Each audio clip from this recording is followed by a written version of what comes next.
आदाब में इरफान, आप देख रहे हैं भारत रिप्रेजेंटर। 2 दिन पहले उत्तर प्रदेश की राजधानी लखनऊ में जमकर बारिश हुई।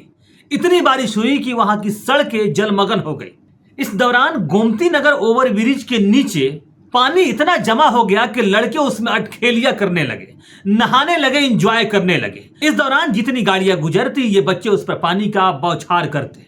तभी अचानक एक बाइक सवार अपनी बहन को लेकर उस रास्ते से गुजरने की कोशिश करने लगा, जद्दोजहद करने लगा। तभी उन बच्चों में शरारत सूझी और उन लोगों ने उन 2 भाई बहनों पर भी, यानी कि बाइक सवार पे भी पानियों की बौछार कर दी। स्थिति यह बनी कि दोनों भाई बहन गाड़ी लेकर पानी में गिर गए। उसके बाद भाई ने हाथ जोड़ना शुरू कर दिया, जिसके बाद बच्चे खड़े हो जाते हैं, लेकिन ये वीडियो सोशल मीडिया पर वायरल हो जाता है। इसके बाद योगी आदित्यनाथ की प्रशासन हरकत में आती है और 4 बच्चों को गिरफ्तार करती है। हालांकि वहां मौजूद तकरीबन 16 से 20 लड़के थे। जिसके बाद धीरे धीरे प्रशासन तकरीबन 16 बच्चों को गिरफ्तार कर लेती है। आपको बता दें कि वर्तमान में उत्तर प्रदेश विधानसभा चल रहा है। योगी आदित्यनाथ विधानसभा पहुंचे हुए थे। योगी आदित्यनाथ को ऐसा लगा कि ऐसा न हो कि विपक्ष इस वीडियो पर सवाल उठा दे और पूछ दे कि एक दिन की बारिश ने आपके विकास की चिथड़ा उड़ा दी। उससे पहले ही योगी आदित्यनाथ ने खड़ा होकर सदन में कहा कि कल गोमती नगर में जो घटना हुई वो शर्मनाक है। हमने उस पर कार्रवाई शुरू कर दी है, लेकिन जिन लोगों ने इस कृत्य को अंजाम दिया है उसमें कुछ नाम इस तरह है। और योगी आदित्यनाथ सबसे पहले मोहम्मद अरबाज का नाम लेते हैं। उसके बाद शिवपाल यादव समेत सपा के कई बड़े नेता बैठे हुए थे। उनको सुनाकर कहते हैं कि पवन यादव भी हैं, कि ये सद्भावना की बात करने वाले लोग हैं। इनके लिए हम सद्भावना ट्रेन नहीं चलाएंगे बल्कि बुलेट ट्रेन चलाएंगे, योगी आदित्यनाथ कहते हैं। लेकिन इसके पीछे के जो नाम है जिनको पुलिस ने गिरफ्तार किया है उस पर योगी आदित्यनाथ एक शब्द नहीं बोलते। कल की जो गोमती नगर की घटना है उस घटना में भी हम लोगों ने जवाबदेही तय की है।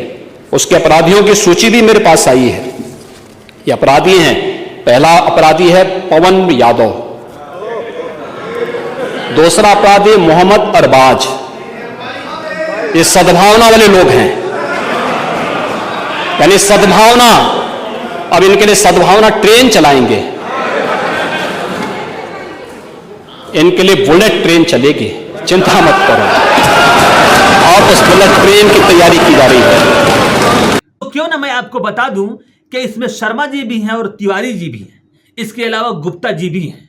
योगी आदित्यनाथ की राजनीति सिर्फ भेदभाव हिंदू मुस्लिम मंदिर मस्जिद पर टिकी हुई है। उन्होंने जब से राजनीति में कदम रखा तब से उनकी राजनीति ऐसे ही चल रही है। इसमें घबराने की या सोचने की जरूरत नहीं है। योगी आदित्यनाथ ने जिन नामों पर चर्चा नहीं किया, मैं समझता हूं कि मुझे चर्चा कर देनी चाहिए। सबसे पहला नाम मैं पवन यादव का, जिनका नाम योगी आदित्यनाथ ने लिया था।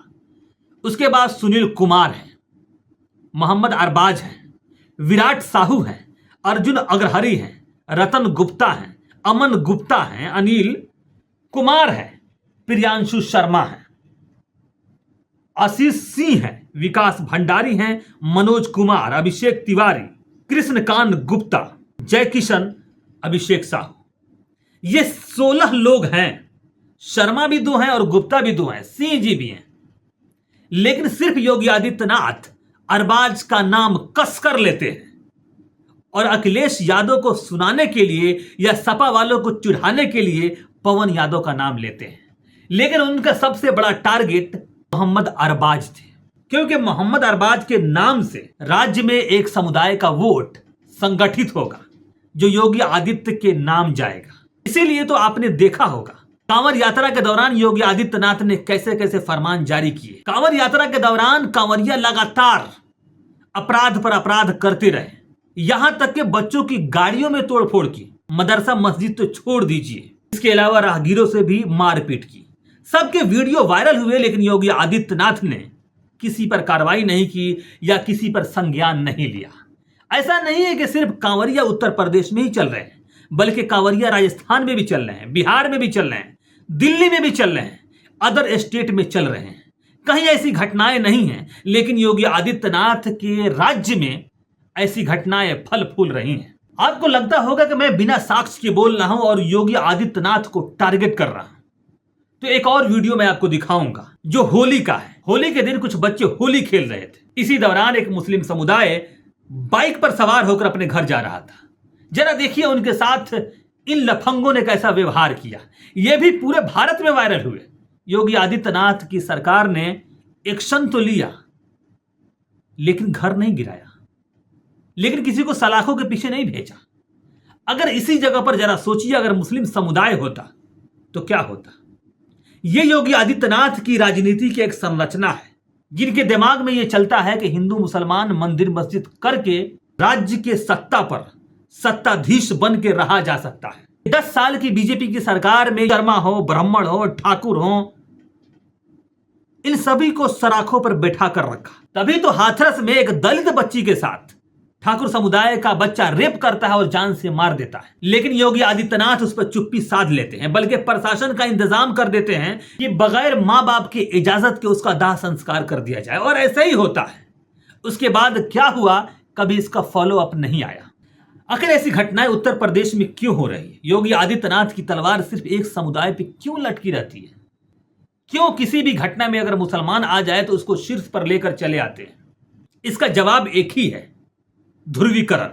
आप अगर योगी आदित्यनाथ की राजनीति को अगर देखिएगा शुरू से, तो योगी आदित्यनाथ की राजनीति बिल्कुल ऐसे ही चली है, सिर्फ जाति धर्म के नाम पर। विकास उनके राजनीति में कहीं नहीं आता। अगर विकास उनके राजनीति में आता तो आज उत्तर प्रदेश की हालत वो न होती, आज गोरखपुर की हालत वो न होती। घुटने घुटने भर पानी वहां के लोगों को हेलना न पड़ता। लेकिन जब नेता को विश्वास हो कि वोट जाति और धर्म के नाम पर ही मिलेगा, तो फिर विकास क्यों करना? जाति धर्म करने में क्या हुआ है? हमारे देश के प्रधानमंत्री आदरणीय नरेंद्र मोदी जब सभा में खड़ा होकर हिंदू मुसलमान करने से बाज नहीं आते, तो योगी आदित्यनाथ तो मठाधीश है, उनका क्या? फिलहाल आज के लिए इतना ही, फिर कल हम मिलेंगे दूसरे टॉपिक पर। जब तक के लिए आदाब। अगर आप हमारा वीडियो देख रहे हैं तो लाइक एंड सब्सक्राइब जरूर कीजिएगा।